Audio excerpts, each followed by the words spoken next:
হঠাৎ আমরা সবাই মিলে চলে গেলাম মিউজিয়ামে ঘুরতে। তোর যে ভিডিও ছাড়লে হরেও। হ্যালো এভরিওয়ান, আসসালামু আলাইকুম। আপনারা সবাই কেমন আছেন? আশা করি আপনারা সবাই ভালো আছেন। তো আজকে চলে আসলাম আর একটি নতুন ব্লগ নিয়ে। তো আজকের ব্লগটি হয়তো আপনারা দেখে বুঝতে পেরেছেন কি নিয়ে হতে চলেছে। এখানে কিন্তু অনেক সুন্দর পরিবেশে গাড়ি পার্কিং করার জন্য জায়গা রাখা হয়েছে। দেখতে পাচ্ছেন আশেপাশে কিন্তু অনেক লোক আছে। তো আমরা এখন ভেতরে ঢুকবো, দেখা যাক ভেতরে কি কি আছে, আপনাদেরকে দেখানোর চেষ্টা করব। এখানকার টিকিট মূল্য 50 টাকা করে। এখানে ঢুকে কিন্তু আমরা সামনে দেখতে পেলাম রকেট উঠতেছিল, কিন্তু আসলে কিন্তু রকেটটা এমনি সাজানো রাখা হয়েছে।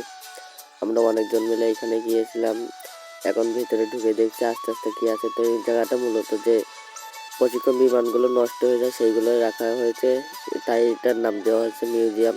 এই গেটটা কিন্তু অতি সুন্দর। আমরা এখন এখানে ঘোরাঘুরি করবো আর আপনাদেরকে দেখাবো আসলে এই জায়গাটা কেমন আর আপনারা কি কারণে এই জায়গাটা ঘুরতে আসবেন। তো চলেন আপনাদেরকে এখন দেখাই এই জায়গাটা আসলে কেমন, সুন্দর কি খারাপ, আমরা কি টিকিট কেটে লস খেলাম নাকি ভালো হয়েছে। চলেন।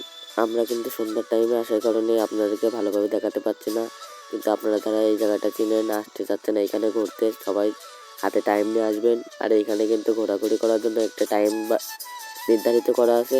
এই জায়গাটা আসলে ঘোরাঘুরি করার জন্য মোটামুটি একটা ভালোই, বিকেল টাইমটা আসলে টাইম পাস করার জন্য জায়গাটা মোটামুটি ভালোই। এখানে কিন্তু অনেক ধরনের বিমান রাখা আছে, বিমানগুলোতে ছবি তোলা যাবে এবং এখানে কিন্তু অনেক ধরনের রাইড আছে। তো চলেন আপনাদেরকে সামনের দিকে দেখাই এখানে কি কি আছে।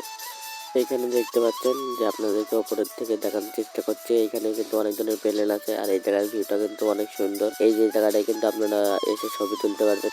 এই যে সন্ধ্যা হওয়ার পরে দেখতে পাচ্ছেন এখানকার ভিউ কত সুন্দর হয়ে গেছে। এই দোকানে কিন্তু আপনারা অনেক কিছু খাইতে পারবেন। তার মধ্যে থেকে আমি কিছু ভিডিও শুট করে নিলাম।